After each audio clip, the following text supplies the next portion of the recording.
guys. Today we would like to present the result of our discussion. Before, we would like to introduce the members one by one. Starting myself, I'm Melia Octavia. Next, Sarah. I'm Farida. I'm Wahisda. Baiklah, materi yang pertama akan disampaikan oleh Farida. Kepada Farida disilahkan. Baik, di sini saya akan menjelaskan tentang pasar tenaga kerja. Pasar tenaga kerja adalah seluruh aktivitas dari pelaku-pelaku untuk mempertemukan pencari kerja dengan lowongan kerja, atau proses terjadinya penempatan dengan hubungan kerja melalui penyediaan dan penempatan tenaga kerja. Pelaku-pelaku yang dimaksud di sini adalah pengusaha, pencari kerja, dan pihak ketiga yang membantu pengusaha dan pencari kerja untuk dapat saling berhubung. Jadi, para pelaku di pasar tenaga kerja yang pertama yaitu pencari kerja. Pencari kerja yaitu setiap orang yang mencari pekerjaan, baik karena menganggur, putus hubungan kerja, maupun orang yang sudah bekerja tapi ingin mendapatkan pekerjaan yang lebih baik, yang sesuai dengan pendidikan, bakat, minat, kemampuan yang dinyatakan melalui aktivitas pencari kerja. Yang kedua, yaitu pemberi kerja, yaitu perorangan, pengusaha, badan hukum, atau badan-badan lainnya yang mempekerjakan tenaga kerja dengan membayar imbalan berupa upah atau gaji. Yang ketiga, yaitu perantaraan, media atau lembaga yang mempertemukan pencari kerja dan pemberi kerja, misalnya agen penyalur tenaga kerja dengan bursa kerja. Yang keempat, yaitu headhunters. Headhunters adalah pihak ketiga yang menghubungkan pencari kerja dengan perusahaan yang membutuhkan tenaga kerja sesuai dengan kualifikasi yang dibutuhkan. Sesuai imbalan, headhunters akan memperoleh gaji dari orang yang diterima bekerja atau komisi dari perusahaan. Adapun fungsi pasar tenaga kerja, yang pertama yaitu pasar tenaga kerja memiliki fungsi yang sangat luas, baik dalam sektor ekonomi ataupun sektor-sektor lainnya. Fungsi pasar tenaga kerja yakni sebagai berikut. Yang pertama yaitu fungsi untuk sarana penyaluran tenaga kerja. Yang kedua, fungsi untuk sarana untuk mendapatkan informasi tentang ketenaga kerjaan. Yang ketiga yaitu berfungsi untuk sarana untuk mempertemukan pencari kerja dan orang atau lembaga yang membutuhkan tenaga kerja. Selanjutnya, saya akan menjelaskan tentang manfaat pasar tenaga kerja. Yang pertama, bermanfaat untuk membantu para pencari kerja dalam mendapatkan pekerjaan sehingga bisa mengurangi pengangguran. Yang kedua, bermanfaat untuk membantu orang-orang atau lembaga-lembaga yang memerlukan tenaga kerja untuk memperoleh tenaga kerja. Yang ketiga, bermanfaat untuk membantu pemerintah dalam mengatasi permasalahan ketenagakerjaan. Selanjutnya, saya akan menjelaskan tentang jenis-jenis pasar tenaga kerja. Yang pertama, pasar tenaga kerja terdidik, terlatih, tidak terlatih. Tenaga kerja terdidik yaitu tenaga kerja yang memerlukan pendidikan khusus seperti dokter, akuntan, guru, dan lain-lain. Adapun tenaga kerja tidak terlatih yaitu tenaga kerja yang memerlukan latihan dan pengalaman seperti montir, sopir, koki, dan lain-lain. Yang kedua, pasar tenaga kerja utama dan biasa. Pasar tenaga kerja utama atau primary labor market yaitu pasar tenaga kerja yang mempunyai ciri-ciri sebagai berikut. Yang pertama, terjadi pada lingkungan perusahaan besar. Yang kedua, manajemen perusahaan sangat baik. Yang ketiga, gaji dan upah tinggi, dan lain-lain. Ada juga pasar tenaga kerja biasa atau secondary labor market, yaitu pasar tenaga kerja yang mempunyai ciri-ciri, yaitu yang pertama, terjadi pada lingkungan perusahaan kecil. Yang kedua, manajemen perusahaan kurang baik. Yang ketiga, gaji dan upah rendah. Yang ketiga, pasar tenaga kerja intern dan ekstern. Pasar tenaga kerja intern yaitu pasar yang mendahulukan para pegawai yang sudah ada untuk mengisi lowongan kerja yang dibutuhkan. Yang keempat, pasar tenaga kerja dalam negeri dan luar negeri. Pasar tenaga kerja dalam negeri yaitu pasar tenaga kerja yang terjadi di dalam negeri. Pasar tenaga kerja Pasar tenaga kerja luar negeri yaitu pasar tenaga yang terjadi di luar negeri. Yang kelima, pasar tenaga kerja persaingan sempurna. Dalam pasar tenaga kerja persaingan sempurna terdapat banyak sekali perusahaan. Oleh karena itu, para tenaga kerja dapat menawarkan jasanya secara perseorangan dan perusahaan yang diinginkan. Yang keenam, pasar tenaga kerja monopoli. Berbeda dengan pasar tenaga kerja persaingan sempurna. Pada pasar ini, seluruh tenaga kerja bersatu, menyatukan kekuatan dan kepentingan dengan bergabung dalam serikat pekerja atau serikat buruh. Yang ketujuh, pasar tenaga monoposoni. Pasar tenaga kerja monoposoni terjadi jika di satu wilayah tertentu hanya ada satu perusahaan yang bersedia meminta tenaga kerja, sedangkan para tenaga kerja tidak mempunyai organisasi seperti serikat pekerja. Yang ke-8, pasar tenaga kerja monopoli bilateral. Pasar tenaga kerja monopoli bilateral terjadi jika terdapat dua kekuatan yang saling bertentangan. Kekuatan pertama berasal dari para tenaga kerja yang bersatu dalam serikat. Saya akan menjelaskan tentang pasar uang. Pasar uang adalah tempat pertemuan antara pemberi dana dengan calon konsumen. Pertemuan ini bisa dilakukan secara langsung atau melalui perantara.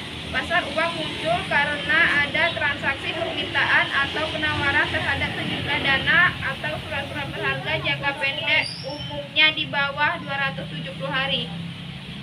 Fungsi pasar uang: 1. Mempermudah masyarakat memperoleh dana-dana jangka pendek untuk membiayai modal kerja atau keperluan jangka pendek lainnya. Yang kedua, memberikan kesempatan masyarakat berpartisipasi dalam pembangunan dengan membeli sertifikat Bank Indonesia dan surat berharga pasar uang. Yang ketiga, menunjang program pemerataan pendapat bagi masyarakat. Indikator pasar uang. Yang pertama, suku bunga pasar uang antar bank. Yang kedua, volume transaksi pasar uang antar bank. Yang ketiga, suku bunga pasar uang antar bank. Yang keempat, volume transaksi pasar uang antar bank. Yang kelima, IBOR atau Jakarta Interbank Offer Rate. Yang keenam, suku bunga deposito rupiah. Yang ketujuh, suku bunga deposito. Yang ke-8, nilai tukar rupiah atau kurs. Yang ke-9, suku bunga kredit. Yang ke-10, inflasi. Yang ke-11, indeks harga konsumen. Yang ke-12, sertifikat Bank Indonesia. Baiklah, di sini saya akan menjelaskan tentang inflasi. Inflasi adalah kenaikan harga-harga barang yang bersifat umum dan terus-menerus. Venieris dan Sebold mendefinisikan inflasi sebagai kecenderungan meningkatnya tingkat harga umum secara terus-menerus sepanjang waktu. Inflasi adalah indikator makroekonomi yang sangat penting karena mempengaruhi nilai uang, sehingga dampaknya langsung dirasakan oleh masyarakat. Dari pengertian tersebut dapat dianalisis bahwa telah dikatakan inflasi jika pertama terjadi kenaikan harga. Inflasi memberikan makna bahwa telah terjadi suatu kenaikan harga bila dibandingkan dengan tingkat harga pada periode sebelumnya. Kedua, bersifat umum. Kenaikan harga pada suatu komoditas tertentu menyebabkan harga secara umum naik. Misalkan BBM. Setiap terjadi kenaikan harga BBM, maka harga-harga komoditas lain turut naik. Karena BBM merupakan komoditas strategis sebab memiliki efek berantai yang dapat menyebabkan kenaikan harga pada komoditas lain. Penyebab inflasi. Pertama, inflasi tarikan permintaan atau demand pull inflation, yaitu inflasi yang terjadi karena terjadinya kenaikan permintaan atas suatu komoditas. Inflasi ini biasanya terjadi pada masa perekonomian yang berkembang pesat. Yang kedua, inflasi desakan biaya atau cost push inflation, yaitu inflasi yang terjadi karena adanya kenaikan biaya produksi. Pada saat krisis ekonomi 1997, ketika banyak industri di Indonesia bahan bakunya terlalu bergantung kepada bahan baku impor, sehingga ketika terjadi penurunan nilai mata uang rupiah, maka akan berpengaruh terhadap kenaikan biaya produksi. Yang ketiga yaitu inflasi diimpor, yaitu imported inflation. Yaitu inflasi yang disebabkan oleh terjadinya inflasi di luar negeri. Inflasi ini terjadi apabila barang-barang impor yang mengalami kenaikan harga memiliki peranan yang penting dalam kenaikan pengeluaran di perusahaan-perusahaan. Contohnya, kenaikan harga bahan baku bagi industri di dalam negeri yang diimpor dari luar negeri, sehingga apabila harga bahan baku tersebut naik, maka kenaikan harganya dapat menyebabkan kenaikan harga pula di dalam negeri.